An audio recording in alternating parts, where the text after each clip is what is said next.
Part 2. David's breath came faster, the weight of the conversation pressing down on him. His mind raced through 1,000 thoughts, each one more frantic than the last. He had to get out. He had to get away from whatever this place was. Yet, as much as he wanted to flee, his legs felt heavy, like the earth itself was trying to keep him rooted to the spot. The figure before him, this strange, otherworldly being, continued to stand silently, its gaze unwavering, as though it was waiting for him to say something else. "You are confused."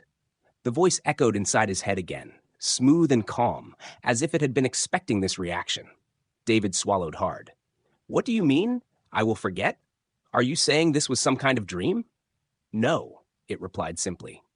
"This is real, but your mind will not retain it." David took another step back, his heart thundering in his chest. He shook his head, trying to push the words out of his thoughts. "I can't forget this. How can you just take that away from me?" The figure did not answer. It just stood there, its expression still calm, yet somehow distant. For the first time, David realized just how utterly alien this being was.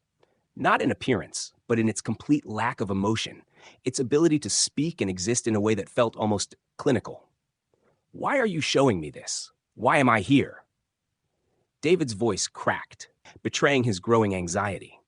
The figure moved slightly, its posture almost imperceptibly shifting as it answered. "You were not meant to find us, but you did. Now we are offering you a choice." David blinked, his mind trying to process the enormity of the statement. A choice? What could he possibly have to choose from in this situation? "You can leave," the voice continued. "Forget what you have seen, return to your life, and never speak of this.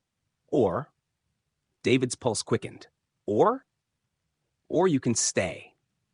The figure stepped forward just a fraction, and its glowing eyes locked with David's, sending a cold shiver down his spine. "But if you stay, you will never leave this place. You will become part of our study." David's mouth went dry. The weight of the words pressed down on him like a physical force. Stay? Become part of their experiment? He had explored caves before, crawled through the narrowest tunnels and hidden chambers, but nothing in his experience had ever been so strange, so terrifying. The silence stretched between them like an unbridgeable chasm. David wanted to scream, to argue, but the words caught in his throat. He was overwhelmed by the enormity of the situation. Finally, he found his voice again, although it sounded small and unsteady. "What do you mean by study?" The figure did not flinch. It did not hesitate. "We observe, we learn, we understand." It paused. "We have been studying your species for centuries, but we do not interact. Not directly. You are too primitive, too." "Primitive?" David spat the word, anger rising in his chest. "You've been watching us for centuries, and you think we're primitive? You don't even look human." His hands clenched into fists at his sides, but the figure didn't react to his outburst. "We are not human, but we are close enough to understand that contact with your kind must be carefully controlled. Your planet is in a delicate state, and we must ensure its survival." David's mind was spinning. He took another step back. "So what, you've been secretly controlling things? Watching us?" "Not controlling. Observing," the figure corrected, its tone almost soothing. "We are not gods, David. We are simply researchers, and now you are part of our research." David froze. The last thing he wanted to hear was that he was some kind of experiment, some specimen to be studied by these beings. He had to get out. "I don't want to be part of your research," he said, his voice firm despite the growing panic in his chest. "I came here by accident. I don't belong here." "You were never meant to come here," the figure replied calmly, its voice now tinged with a faint note of regret. "But now that you have, there is no going back." David's breath caught in his throat. He could feel the walls closing in, the air growing thick with tension. The realization hit him with brutal force. They weren't going to let him leave. Not without a price. Suddenly, there was a sharp, involuntary rush of dizziness. His vision blurred. He staggered slightly, reaching out to steady himself against the cold stone wall. His mind was clouded, his thoughts swirling into a haze. "It is time for you to rest, David," the voice said softly. "You will not remember this, not fully, but you will understand in time." Before David could respond, everything around him seemed to collapse into darkness. The portal flickered one last time, the light now a distant memory, and then nothing. A dull, persistent ringing filled David's ears. His body felt heavy, his limbs sluggish, as if he had been submerged in deep water for hours. His mind fought through the fog, struggling to regain clarity. The sensation was eerily similar to waking up from a deep sleep, except this was different. Something was wrong. He opened his eyes. Sunlight streamed in through the blinds of his bedroom window. The walls, the furniture, everything was exactly as it should be. The old wooden nightstand stood beside his bed, a half-empty water bottle resting on top. His hiking boots were by the door, covered in dried mud from his last excursion. The scent of coffee lingered faintly in the air. Had he brewed some earlier? David sat up abruptly, his breath coming in short gasps. His heart pounded against his ribs. He was home. Home. But how? His last memory was of the cave, the tunnel, the glowing white portal, the figures, the way they had spoken, no, not spoken, communicated with him through his thoughts. They had told him things about the universe, about Earth, about himself. And then darkness. His fingers pressed against his temples as he tried to piece it together. Had it been a dream? A hallucination? The thought unsettled him. It had felt too real. The cold air of the cave, the weight of the rock walls, the strange stillness of that underground space. It was all still vivid in his mind. David swung his legs over the side of the bed and stood up, feeling an odd sense of disorientation, as though he had just stepped off a spinning ride. He needed answers. Now. Reaching for his phone on the nightstand, he pressed the power button. The screen flickered on. February 11th. His stomach twisted.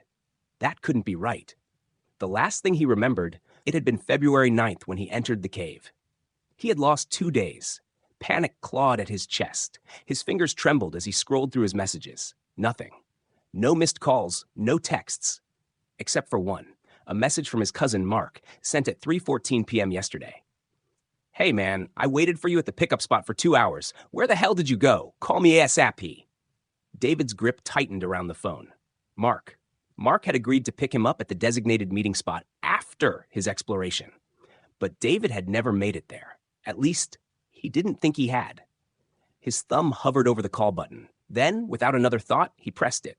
The line rang once, twice. Then Mark picked up. David? His cousin's voice was laced with confusion and something else. Concern?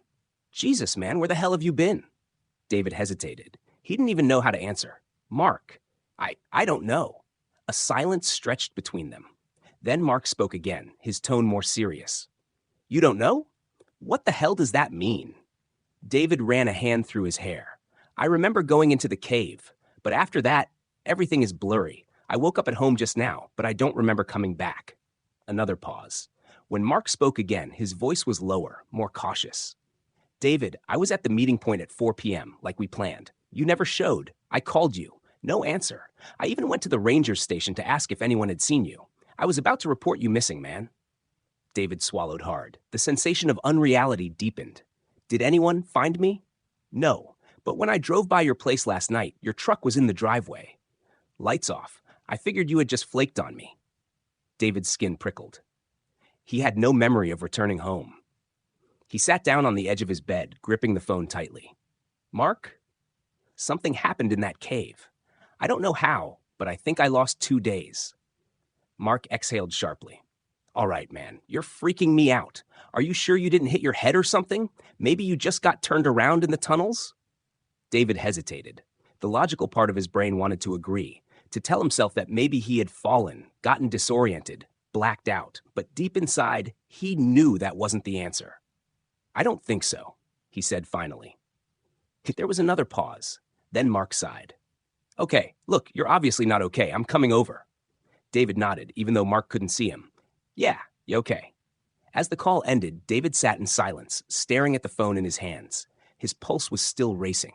Something had happened in that cave, something impossible, and somehow he had returned home with no memory of how.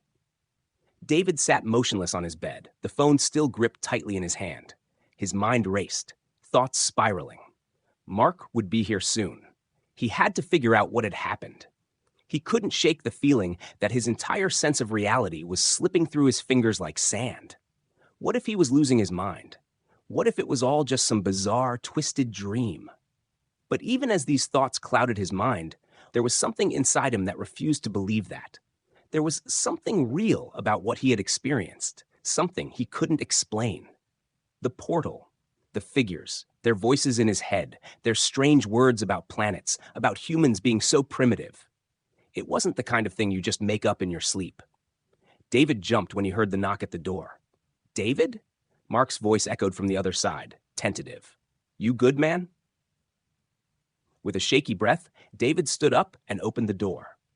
Mark stepped inside, his face a mixture of confusion and concern.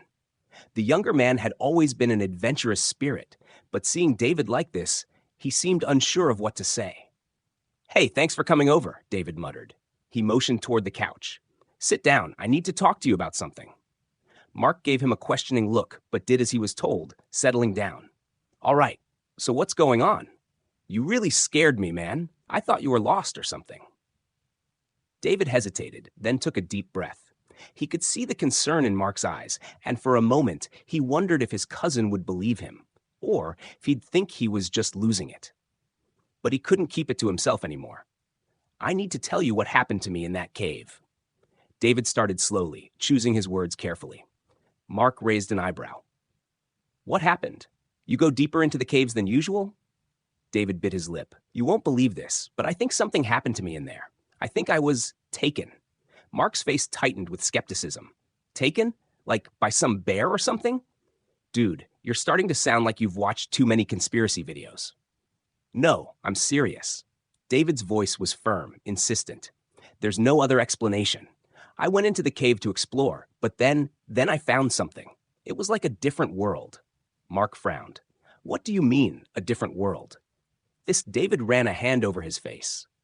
I don't know how to explain it. It wasn't just the cave anymore. It was like I was somewhere else. There was this white portal, and there were people around it. They weren't human, but they looked like us. Perfect. Too perfect. They communicated with me, but not with their mouths, in my head. Mark stared at him, silent for a long moment. David, come on, man. Are you telling me you talked to aliens? Is that what you're saying? David could hear the doubt in his voice, but he refused to back down. I know how this sounds, Mark. I wouldn't believe it myself if I hadn't been there. But they were real. They told me that they were studying the Earth, studying the soil, the atmosphere. And they said they weren't even from this planet. They were from other worlds. They said humans are too primitive for them to communicate with. And then David's voice trailed off, his thoughts clouding. What? What did they do? Mark pressed. David's gaze fell to the floor as he continued. They said they weren't even human. They said they took this form because it was the only way to survive on Earth's surface. They showed me something, like a hologram of stars and planets. They said there are countless inhabited planets out there, different species, some peaceful, some aggressive. Mark stood up, pacing the room. You have to be kidding me. David swallowed hard. I know it sounds insane, but it's true. And then I blacked out. I woke up here, in my bed. But the worst part is, he trailed off. Mark stopped pacing and turned back to him. What's the worst part? David's voice was low, barely above a whisper. I can't remember how I got home. I don't know how I got here. Mark opened his mouth, then closed it, unsure of what to say. David, I'm not sure if you're having some kind of breakdown or if this is some prank you're trying to pull on me, but it's starting to freak me out. David's face flushed with frustration. I'm not making this up. Look, I've been trying to piece things together. I don't even remember the last few days. I didn't even know I was missing until I checked my phone. You said you waited for me, but I wasn't there. Mark went quiet, processing. Then something occurred to him. You know, now that I think about it, I did see something weird when I went to your truck. It was parked in your driveway, but the door was slightly open. I figured you were just in a hurry to get inside or something, but I thought it was odd. David's stomach tightened. You didn't. No, I didn't go inside, Mark quickly added, shaking his head. But I swear the door was open, like you were in a rush to leave. David's hands clenched into fists. It was starting to add up, the strange feelings, the gaps in his memory. Something had happened, and he couldn't explain it. The room grew quiet as Mark sat back down, eyes thoughtful. Well, if this isn't some elaborate prank, then what are you going to do about it? Mark asked, his voice quieter now.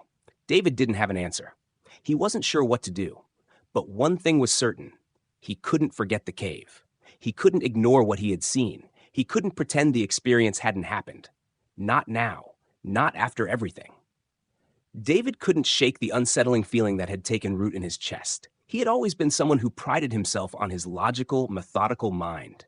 But after what had happened in that cave, everything seemed to be slipping beyond his grasp. The more he thought about it, the more pieces of the puzzle refused to fit. His memories felt fragmented, out of place. He sat at his desk, staring at the map of caves that had been pinned to his wall. The entrance to the cave he had been exploring was marked clearly in red, but there was something off about it. He couldn't explain why, but it almost seemed like the map itself had shifted, as if the paths he'd mapped were no longer accurate, or as if they had changed after he entered that strange part of the cave. His fingers traced the lines on the map, but his mind kept returning to the portal. The bright white light that had burned so vividly into his memory, and the people, those eerie, perfect faces. He had never believed in the supernatural, never considered that anything beyond the tangible world existed. But the more he reflected on it, the more he realized he was not imagining it. "Are you sure you're okay?" Mark's voice echoed through the open door, interrupting his thoughts. David turned to find Mark standing there, his expression a mixture of concern and hesitation. He looked like he wanted to say something more, but was unsure how to approach the subject. "Yeah," David replied slowly, wiping his face with his hands. I don't know what's going on anymore." Mark stepped inside, closing the door behind him. "I'm here, man. Whatever this is, you're not alone in it." He paused for a moment, looking at the map on the wall. "You're going back, aren't you?" David froze. The question hung in the air, heavy with the weight of everything he had been avoiding. I don't know. I don't even know what to think. But something about it, Mark. There's something in those caves. I felt it. I can't explain it, but I can't just walk away from it either." Mark sighed, running a hand through his hair. "You can't just keep chasing something you don't understand. What if it's dangerous? What if you're not even supposed to be there?" David stood up, pacing the room. "I don't think I have a choice. I feel like something's calling me back to that place. I'm not done with it, Mark. It doesn't feel like a coincidence that I ended up there. I need to understand what happened." Mark stood there for a moment, watching David's agitation. He could see his friend's mind racing, a storm of thoughts swirling behind his eyes. "I get it," Mark finally said. "But if you're going back, you need to be careful. I don't want you getting yourself into something you can't handle." David nodded, though a part of him wasn't sure if anything would make him feel prepared for what lay ahead. He wasn't even sure how to prepare for something like this. How could you prepare for a discovery that defied logic itself?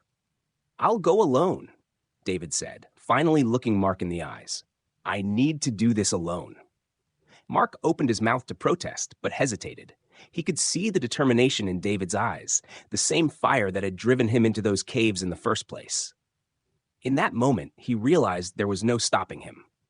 David took a deep breath, his mind settling into a quiet resolve. "I'll leave tomorrow, first thing in the morning." Mark nodded slowly, the weight of the decision settling between them. "Just be careful. I don't know what's out there, but I don't want to lose you to whatever this is." David gave a half-hearted smile, his eyes tired but resolute. "I'll be fine. I have to figure this out, Mark. I have to." As Mark left, David stood still for a moment, staring at the map once again. It was time to go back. Time to return to the place that had changed everything. But as the sun dipped below the horizon, casting long shadows over his room, something tugged at the back of his mind. He had no idea what he was about to walk into, but there was no turning back now. Tomorrow, he would enter the cave again. Tomorrow, he would confront whatever it was that had haunted him. And tomorrow, the truth would either break him or set him free. David stood at the entrance to the cave, feeling a familiar sense of unease stir within him. The cool air of the morning brushed against his skin as he gazed down at the path that led into the darkness. He had been here countless times before, but this time it was different. Something was pulling him back, something beyond his understanding. He could feel it deep within his bones, that nagging sensation that had started when he first discovered the strange white portal. It had only grown stronger, more insistent, the closer he got to this cave. He exhaled slowly, trying to shake off the tension in his shoulders. He was alone this time, no friends, no colleagues. This journey was his and his alone. There were no distractions now. No one to tell him it was a mistake. David grabbed his equipment and began his descent into the cave. The darkness welcomed him like an old friend, the walls of rock pressing close on either side. His flashlight beam danced along the jagged stone, illuminating the familiar twists and turns he had explored countless times. But as he ventured deeper, something felt off. The usual echoes of his footsteps, the faint hum of distant water flowing through the rock, were replaced by a heavy silence. It was as though the cave itself was holding its breath, waiting for him. He pushed forward past the narrow passages that had once made him feel so alive with excitement. Today, those tight spaces felt claustrophobic, almost suffocating. The air was thick and his heart began to race. He had come so far to find answers, but the closer he got to that place, the more uncertain he became. The portal. He remembered it clearly. The soft glow, the people with perfect faces, their cold, emotionless gaze. Their telepathic voices still echoed in his mind, their words lingering like a whisper he couldn't quite shake. "You're not supposed to be here." David shook his head, trying to dispel the memory. He had to focus. He had to keep moving. As he crawled deeper into the cave, the air grew colder, sharper. He could feel it now. Something was changing. It wasn't just the atmosphere. It was as though the cave itself was shifting around him, closing in. He reached a small chamber and stopped, catching his breath. His fingers brushed the cool stone wall, the surface strangely smooth beneath his touch. He had been here before, he realized. It was where the passage narrowed, where he had crawled through to reach the deeper chambers. But today, the cave felt different. The passage seemed longer, as if it had stretched while he was away. And at the far end of the chamber, the faintest flicker of light caught his eye.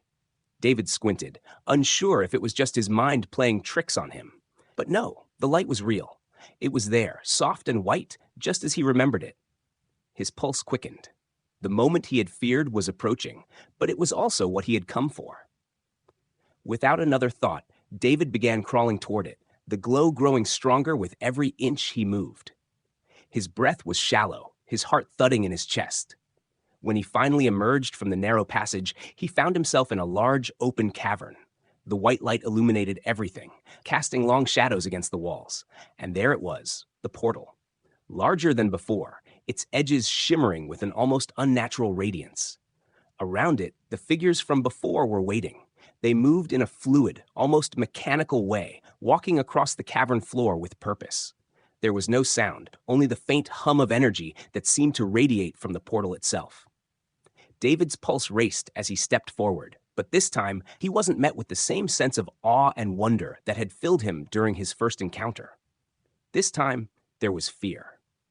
He could feel the eyes of those strange beings upon him, their perfect, expressionless faces turning toward him as if they had been expecting him. Before he could react, a voice echoed inside his mind, clear and commanding. "You shouldn't have come back." David froze. The voice, it was the same as before. It sent a chill through him, but this time there was no comfort in it. There was only a coldness, a detachment that made him feel smaller than he ever had. "You are not one of us," the voice continued. "Why do you insist on returning?" David's breath caught in his throat. He opened his mouth to speak, but no words came out. Instead, the figures around him stepped closer, their movements smooth and deliberate. One of them, taller than the others, approached him. Its eyes were locked onto his, and David felt his body freeze under its gaze. It was the same feeling he had experienced earlier, like they could see right through him, as though he were nothing more than an insignificant speck in their vast understanding of the universe. "We have studied you," the voice in his mind said, as though reading his thoughts. "We know your kind. Your species is primitive, undeveloped. We have no interest in interacting with you." David's thoughts raced. He had no idea how to respond, how to make sense of what was happening. The portal, the strange beings, everything felt so surreal. He wanted to run, but his body refused to obey. "Then why did you bring me here?" David thought, almost desperately. The figure didn't respond right away, but instead stepped closer to the portal. As it moved, the light around the portal seemed to shift, pulsing like a heartbeat. You were never supposed to be here, the voice repeated. This place is not for your kind, but now that you have come, you will not leave. David's heart skipped a beat. What did that mean? What was happening to him?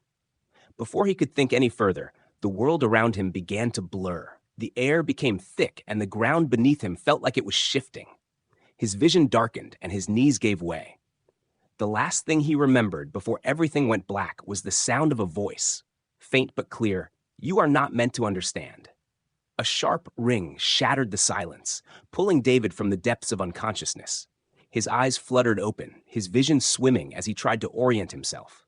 He was lying on his bed, wrapped in the familiar comfort of his blankets. The room was exactly as he had left it, his desk cluttered with notes, the dim glow of his bedside lamp casting long shadows across the walls. The phone continued to ring. Heart pounding, David reached for it with a shaky hand and glanced at the screen. Mark. A chill ran down his spine. The last thing he remembered was the cave, the white light, the beings. How had he gotten back home? He hesitated for a brief second before answering. Hello? His voice came out hoarse, uncertain. David, where the hell are you? Mark's voice was filled with frustration and worry. I've been waiting at the cave for hours. We agreed on that, remember? David's breath caught in his throat. His mind reeled as he sat up, gripping the phone tighter. Mark, what are you talking about? What am I talking about? What about you? I called you so many times, man. I thought something happened to you. And now you're telling me you're at home? David ran a hand through his hair, trying to suppress the growing panic in his chest. I don't. He stopped himself, his pulse pounding in his ears. He needed to think. He needed to understand. Everything in his room looked normal, untouched. But the memories of the cave, of the otherworldly beings, of the portal, they were too real to be just a dream. He looked down at his hands, expecting them to shake, but they were eerily steady. Mark, David said finally, forcing himself to stay calm. Listen to me. I was in the cave, but I don't know what happened. One moment I was there, and now I'm here. I didn't leave on my own. A heavy silence settled over the call before Mark spoke again, his voice lower, more cautious. You're not messing with me, are you? David swallowed hard. I wish I was. Another pause. Then Mark sighed. I don't like this, man. Something's not right. Maybe you blacked out, or... No, David interrupted. It wasn't that. I saw something in that cave, Mark, and whatever it was, I think it sent me back. The words sounded absurd even as he said them, but he couldn't shake the weight of truth behind them. Mark exhaled sharply. I'm coming over. David nodded, though Mark couldn't see him. Yeah, okay. As he hung up, the room suddenly felt colder, emptier. His eyes drifted to the mirror across from his bed. For a split second, he thought he saw something, a shadow, a flicker of movement. But when he blinked, there was nothing there. David clenched his fists, his mind racing. One way or another, he needed to go back to that cave. David pulled up near the cave entrance, his hands gripping the steering wheel as he spotted Mark pacing anxiously nearby. The late afternoon sun cast long shadows through the trees, and a cool breeze rustled the leaves, making the place feel eerily quiet. As soon as David stepped out of the car, Mark turned toward him, his expression serious. David, he called out, striding over. Tell me the truth. What the hell happened to you? David exhaled, rubbing his temples. I don't know how to explain it, Mark. I was in the cave. I saw something. And then I woke up at home. Mark studied him carefully before glancing toward the dark entrance of the cave. His skepticism wavered. Without another word, he pulled out his flashlight and began examining every inch of the area. He checked the maps he had downloaded earlier, compared coordinates, even looked for footprints. Everything pointed to the same conclusion. David had gone inside, and there was no logical way he could have left without Mark noticing. After nearly an hour of searching, Mark let out a deep breath and turned to David. His usual skepticism was gone. This isn't a prank, is it? David shook his head. I wish it was. Mark frowned, staring at the cave's dark opening as if it might reveal its secrets. Something's wrong with this place. If what you're saying is true, then you're lucky you made it out. David nodded, a deep unease settling in his gut. He had experienced the impossible not once, but twice. He had seen beings that shouldn't exist, stood before a portal that defied explanation. And yet, he was still here. Mark turned back to him. Let's get out of here. I need coffee, and you need to explain everything, properly. They drove in silence to a small roadside cafe. The warm scent of coffee and baked goods filled the air as they sat at a corner booth, away from prying ears. Mark took a sip of his drink before finally speaking. You can't go back there, David. Whatever's in that cave, it's not meant for us. David stared into his cup, the steam swirling like ghostly tendrils. The idea of returning had crossed his mind more than once. The mystery still called to him, but deep down, he knew Mark was right. He had gotten out twice. That was already more luck than he deserved. He sighed and set his cup down. I know, I'm done. Mark studied him for a moment, then nodded. Good, because I have a feeling those things let you go for a reason. Don't push your luck. David sat back, a strange sense of finality settling over him. He had gone searching for adventure, for discovery. Instead, he had found something far beyond human understanding. And now, he was walking away. For the first time in days, he felt at peace with that decision. The end. Subscribe to the channel if you want more stories.